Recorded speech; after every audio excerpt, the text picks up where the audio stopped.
हर खबर पर होगी आपकी पकड़। डाउनलोड कीजिए एबीपी लाइव ऐप। तो जैसा कि रोमाना ने बताया, शुरुआत करते हैं चीन के साथ कि भारत और चीन के बीच अब दरअसल चल क्या रहा है। चीन भारत सीमा पर अभी भी तनाव की स्थिति बरकरार है। शनिवार को भारत चीन सेनाओं के बीच तनाव को दूर करने के लिए छठी बार बैठक हुई। बैठक में भारतीय सेना ने चीन से लद्दाख के देप्सांग से चीनी सैनिक पीछे हटाने के लिए कहा है। और वहीं सीमा पर चीन की साजिश पर नजर रखने के लिए भारत ने मिशन चीता को फिर से शुरू किया। इसके तहत तीनों सेनाओं के करीब 90 हेरॉन ड्रोन्स को अपग्रेड किया जाएगा। टोही हेरॉन ड्रोन्स को अपग्रेड कर laser guided bomb, air to ground missile और एंटी टैंक मिसाइल से लैस किया जाएगा। इस प्रोजेक्ट पर भारत करीब 3,500 करोड़ रुपए खर्च करेगा।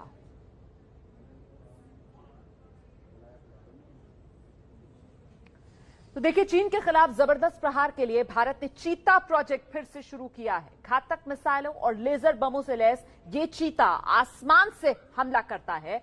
लद्दाख में भारतीय सेना ने इसे तैनात किया है। ये उन्हीं हेरोन ड्रोन्स की प्रतीकात्मक तस्वीरें हैं जिन्हें हमारे देश की सेनाएं इस्तेमाल कर रही हैं। लद्दाख में चीन से जारी तनाव में इन्होंने बेहद शानदार काम किया है। चीनी सैनिकों की निगरानी में ये लगातार लगे हुए हैं, लेकिन अब ये और ज्यादा घातक होने जा रहे हैं क्योंकि प्रोजेक्ट चीता पर काम एक बार फिर शुरू हो गया है। प्रोजेक्ट चीता में टोही हेरोन ड्रोन को हथियारों से लैस करना है। इसमें हवा से जमीन पर मार करने वाली मिसाइलें लगाई जाएंगी। इसमें हवा से छोड़ी जाने वाली एंटी टैंक मिसाइलें लगाई जाएंगी।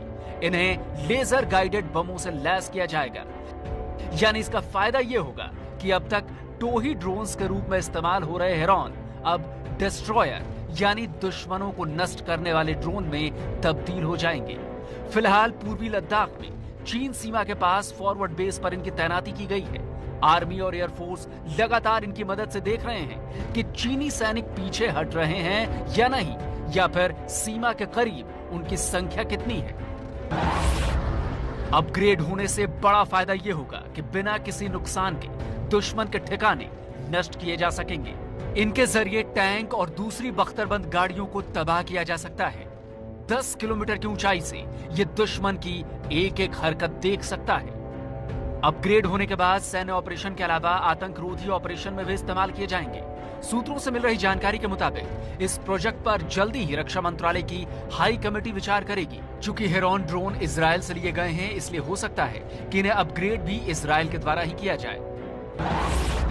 इसमें तीनों सेनाओं के 90 हेरोन ड्रोन को अपग्रेड किया जाएगा। प्रोजेक्ट चीता में करीब 3,500 करोड़ रुपए का अनुमानित खर्च है। तीनों ही सेनाएं पिछले कुछ सालों से हेरोन ड्रोन का लगातार इस्तेमाल कर रही हैं। हमारे साथ इसी मुद्दे पर आइए बात करते हैं। एक डिफेंस एक्सपर्ट प्रफुल्ल बख्शी साहब मौजूद हैं, उनसे बात करते हैं। बख्शी साहब, हेरोन ड्रोन को देखिए आप, जिस तरह का ये प्रोजेक्ट चीता जिसकी शुरुआत की जा रही है, ये कितनी बड़ी आप कितनी बड़ी भारत की चाल है, कैसे देखते हैं आप इसको? देखिए, ऐसा है, इसको आप चाल मत बोलिए, ये एक वेरी गुड प्लानिंग है और ये बहुत पहले हो जानी चाहिए थी। देखिए, ड्रोन जो होता है ये टो लेता, मतलब सर्वेलेंस या फोटोग्राफ वगैरह करता है, पर जिसमें आर्मामेंट लगा दें आप, तो वो 50 घंटे का जो लॉइटर रहता है दुश्मन की एरिया के ऊपर, वहां से चुन चुन के वो टैंक्स, मिसाइल बेसेस, जो भी हार्ड टारगेट है, गैसों भी वेपन लगाए, laser guided bomb, precision guided munition, जो मर्जी लगाए, एंटी टैंक वेपन, ये सारे के सारे ये डिस्ट्रॉय कर सकता है। एक ही चीज याद रखें, जब ये ऐसे एरिया में होगा जहां पे एनिमी का एयर डिफेंस तगड़ा नहीं है, वहां बहुत कामयाब होता है। जहां एनिमी का एयर डिफेंस तगड़ा होता है, वहां इसको बहुत खतरा होता है। तो ये उस समय उस जगह पे होता है जहां पे दूर दराज के इलाके हैं, आपका एनिमी रडार नहीं है और आपके पास क्या ऐसे इलाके हैं चीनी इलाके में, चीनी सीमा में, जहां पर उनका एयर डिफेंस कमजोर है, जहां पर ये ड्रोन्स हमारे काम आ सकते हैं?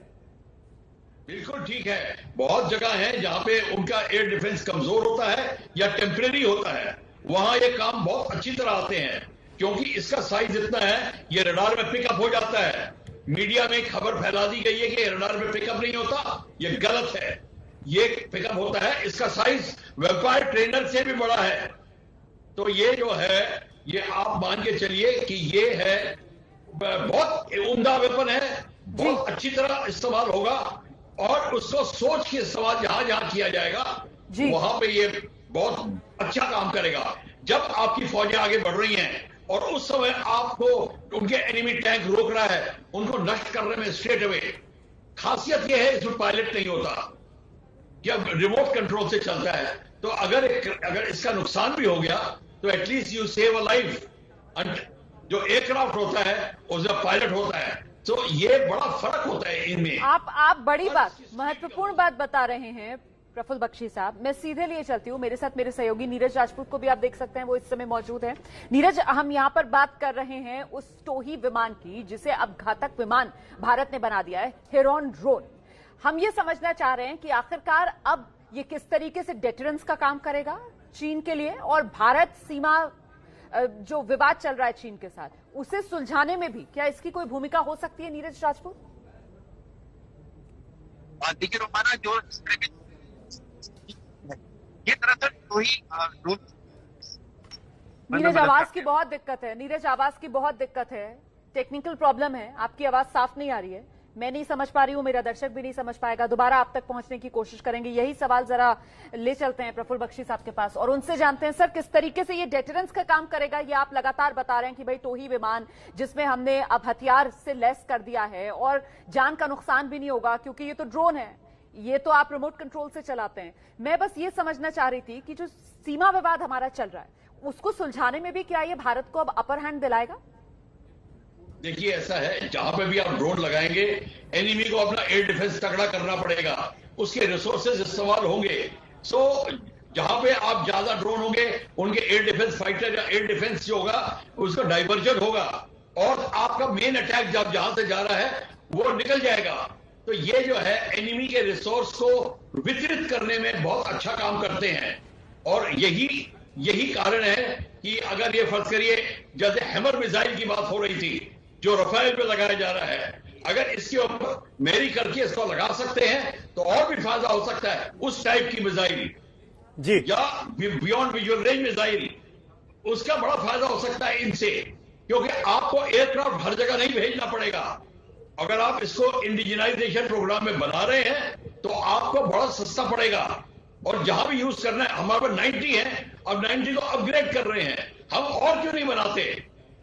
और सही बात कह रहे हैं बख्शी साहब, इसको अपग्रेड करना चाहिए, इसको और बनाना चाहिए, इंडियनाइज करना चाहिए, स्वदेशी स्तर पर निर्माण होना चाहिए। लेकिन मेरे साथ मेरे सहयोगी, अभी एक मिनट बख्शी साहब, नीरज राजपूत जुड़ गए हैं जिनके साथ आवाज नहीं आ पा रही थी पहले। नीरज, जो बात रुबाना पूछ रही थी उसको मैं दोबारा आपके सामने रिपीट करता हूं, क्या भारत चीन सीमा विवाद को हल करने में, भारत चीन सीमा विवाद को किसी सकारात्मक निष्कर्ष तक ले जाने में ये ड्रोन की तैनाती मददगार साबित हो सकती है? देखिए सुमित, अगर हम लोग इन ड्रोन की बात करें तो ये टोही विमान अभी हैं जो इजराइल से इसके इस्तेमाल किए जाते हैं, हेरोन। इनको जो है अब इनको आर्म्ड किया जा रहा है, यानी कि इनमें अब वेपन्स लगाए जाएंगे, चाहे फिर वो बॉम्ब्स हो या फिर मिसाइल्स भी लग सकती हैं इसमें। और इनका काम जो है स्वामिंग का काम किया जाता है। स्वामिंग दरअसल सुमित जो होता है काम, अगर दुश्मन देश के टैंक या दूसरी उनकी सेना के कुछ उनकी हैवी मशीनरी हमारी तरफ बढ़ रही है, हमारी दिशा में, तो इस तरह के जो ड्रोन्स होते हैं, जो कॉम्बैट ड्रोन जिनको बोलते हैं हम लोग, उनका इस्तेमाल किया जाता है उन टैंकों के ऊपर हमला करने के लिए, ताकि जो दुश्मन देश के जो टैंक हैं या उनकी जो हैवी मशीनरी है, व्हीकल्स है, वो हमारी सीमा में दाखिल ना हो पाए। उसके लिए ही इन ड्रोन्स को अब कॉम्बैट यानी कि में कन्वर्ट किया जा रहा है, क्योंकि अब भारत के पास इस तरह के जो अटैक ड्रोन्स जो नहीं है, जैसे कि हमने अमेरिका के देखे थे अफगानिस्तान में अलकायदा के ऊपर जो उन्होंने अटैक किए थे, चीन के पास ऐसे हैं और चीन अब पाकिस्तान को भी दे रहा है इस तरह के जो कॉम्बैट ड्रोन्स है। इसीलिए भारत को जरूरत पड़ रही है कि अपने जो पहले से हेरोन ड्रोन्स हैं उनको कॉम्बैट में कन्वर्ट कर दिया जाए, यानी कि उनको वेपनाइज कर दिया जाए। तो मतलब प्रफुल्ल बख्शी साहब, चीन पर नकेल कसने में ये हेरोन ड्रोन्स जो टोही विमान है उसको मिसाइल से लैस करके ये तो बहुत कारगर हो सकता है सर भारत के लिए, नकेल कसने के लिए चीन पर। आप ठीक कह रहे हैं, चीन की जो डिफेंसेज है प्रेशर में आ जाएंगी और उनका जो रिसोर्सेज है अब उनको डाइवर्ट करना पड़ेगा। पर मैं आपको एक बहुत इंपॉर्टेंट बात बता रहा हूं, इजराइल जो हमको देता है वो चीन को भी देता है। इजराइल देखिए वो बिजनेस कंट्री है, इस डिप्लोमेसी में गलतफहमी नहीं होनी चाहिए। जी। चीन को भी टेक्नोलॉजी मिल रही है, चीन को भी अपग्रेडेशन मिल रही है, इजराइल से मिल रही है। तो भारत को तभी स्वावलंबी बनना पड़ेगा जल्दी से जल्दी। इसीलिए हमारे जो डिफेंस मिनिस्ट्री और प्राइम मिनिस्टर ने जो अभी कदम उठाए हैं वो बहुत ही उम्दा है। हमें जल्द से जल्द स्वावलंबी बनना पड़ेगा। अगर हमें इजराइल पे और कंट्री में डिपेंडेंट रहना पड़ा। बड़ी महत्वपूर्ण बात आप कह रहे हैं कि भारत के साथ साथ ये हेरोन ड्रोन्स जो हैं वो चीन को भी इजराइल ने दिए हुए हैं, तो चीन के पास ये टेक्नोलॉजी पहले से मौजूद है। इसको ध्यान में रखना होगा भारतीय तमाम स्ट्रेटेजिस्ट को जब वो हेरोन को डिप्लॉय करेंगे इंडो चाइना बॉर्डर पर। आगे बढ़ते हैं। बिल्कुल, और अगली खबर जो है वो ये है कि देखिए अंडमान निकोबार जो द्वीप समूह है वहां आज से इंटरनेट के नए युग का आरंभ हो रहा है। सुमित, बिल्कुल, और इस नए युग में प्रधानमंत्री नरेंद्र मोदी ने 20 महीने पहले जिस हाई स्पीड इंटरनेट प्रोजेक्ट का शिलान्यास किया था, आज उन्होंने उसका उद्घाटन कर दिया। इसे समुद्र में चीन को कसने की एक रणनीति भी माना जा रहा है। चेन्नई से अंडमान निकोबार की राजधानी पोर्ट ब्लेयर के बीच 2 बाई 200 गीगाबाइट प्रति सेकंड की बैंडविड्थ, और फिर पोर्ट ब्लेयर से अंडमान निकोबार के 7 अलग अलग द्वीपों के बीच 2 बाई 100 गीगाबाइट प्रति सेकंड की बैंडविड्थ। इस तूफानी रफ्तार से अब अंडमान निकोबार के लोगों को इंटरनेट मिलेगा। पिछले कुछ वर्षों के दौरान सामरिक सुरक्षा के लिहाज से समंदर में चीन को रोकने के लिए जिस तरह अंडमान निकोबार एक महत्वपूर्ण केंद्र बन गया है, हाई स्पीड ब्रॉडबैंड की शुरुआत से एक दिन पहले पीएम मोदी ने अंडमान के बीजेपी कार्यकर्ताओं के साथ बातचीत की। अंडमान निकोबार द्वीप समूह ने भारत की आजादी के आंदोलन को ताकत दी है। आत्मनिर्भर भारत के लिए, नए भारत की रक्षा, सुरक्षा और समृद्धि के लिए भी अंडमान निकोबार की व्यापक भूमिका है। इस परियोजना की आधारशिला पीएम मोदी ने 30 दिसंबर 2018 को पोर्ट ब्लेयर में रखी थी। 1224 करोड़ रुपए की लागत से लगभग 2300 किलोमीटर लंबी सबमरीन ऑप्टिकल फाइबर केबल बिछाई गई है। इससे भारत के दूसरे हिस्सों की तरह अंडमान निकोबार को भी तेज और भरोसेमंद मोबाइल और लैंडलाइन टेलीकॉम सेवा मिल पाएगी। मुझे विश्वास है कि कोरोना के समय में मिल रही इस सुविधा से अंडमान निकोबार द्वीप में बच्चों की पढ़ाई लिखाई, बैंकिंग और दूसरी सेवाओं में ऑनलाइन सुविधा का ज्यादा से ज्यादा लाभ मिलना संभव हो पाएगा। और आइए सीधे रुक करते हैं। प्रफुल्ल बख्शी साहब लगातार हमारे साथ बने हुए हैं। प्रफुल्ल बख्शी साहब, ये जो ऑप्टिकल फाइबर वाली खबर अभी हमने दिखाई है दर्शकों को, मतलब ये चीन के खिलाफ एक तरीके से गीगाबाइट प्लान जिसको हम कह रहे हैं, आपको लगता है कि ये भी झटका है चीन के लिए? बिल्कुल, आपको मैं बता दूं, जो फाइबर ऑप्टिक केबल्स है उससे सारी कम्युनिकेशन सिस्टम आपकी इंप्रूव हो जाएगी, और आपको जो इंटेलिजेंस इंफॉर्मेशन वगैरह जो है, जो रियल टाइम आपको भेजनी है, जो आपको कांटेक्ट करना है मेन आइलैंड से, मेन बेस से, मेन लैंड से, इंडिया से, तो और दूसरी बात यह है, अब हमारे फॉरेन नेवीज भी हमारे साथ काम कर रही हैं, उनसे इंफॉर्मेशन आएगी, उनको भी मदद मिलेगी। उनका फॉरेन एयरक्राफ्ट कैरियर, अमेरिकन जो एयरक्राफ्ट कैरियर वहां पे गया हुआ है, रोनाल्ड रेगन, वो ऑलरेडी इससे फायदा उठाएगा। वो होगा या निमित्स होगा, जो भी एयरक्राफ्ट कैरियर वहां पहुंचेगा, उनकी फ्लीट पहुंचेगी, नेवी का कोऑर्डिनेशन होगा, एयरफोर्स के एयरक्राफ्ट आएंगे, उनका जो कोऑर्डिनेशन होगा, उसमें ये कम्युनिकेशन सिस्टम बहुत काम आएगा। ये अगेन शब्द मैं इस्तेमाल कर रहा हूं, ये चीजें फोर्स मल्टीप्लायर बन जाती हैं। आपका काम तिगुना स्पीड से होने लगता है। हर एक चीज, चाहे मोबाइल हो, चाहे इंफॉर्मेशन हो, चाहे नेटवर्क हो, चाहे सैटेलाइट इंफॉर्मेशन हो, सारी की सारी चीजें। बहुत बहुत इंपॉर्टेंट बात बोली आपने प्रफुल्ल बख्शी साहब, शुक्रिया वक्त निकालने के लिए, जुड़ने के लिए हमारे साथ। लेकिन कुल मिलाकर इस इंटरनेट के जमाने में, टेक्नोलॉजी के जमाने में हाई स्पीड इंटरनेट की कनेक्टिविटी अगर हो जाए तो इसका फायदा सबको मिलता है, और वो उसकी तैयारी अब भारत ने भी कर ली, अंडमान जैसे सेंसिटिव जगह पर इस तरह की डिप्लॉयमेंट करके। बिल्कुल, फोर्स मल्टीप्लायर की बात कर रहे थे यहाँ पर प्रफुल्ल बख्शी साहब। हमको लगता है फोर्स एम्पलीफायर एक तरीके से देखने के लिए मिलेगा। चीन के खिलाफ कस रही है भारत जो है वो चीन की घेराबंदी को और कसता हुआ।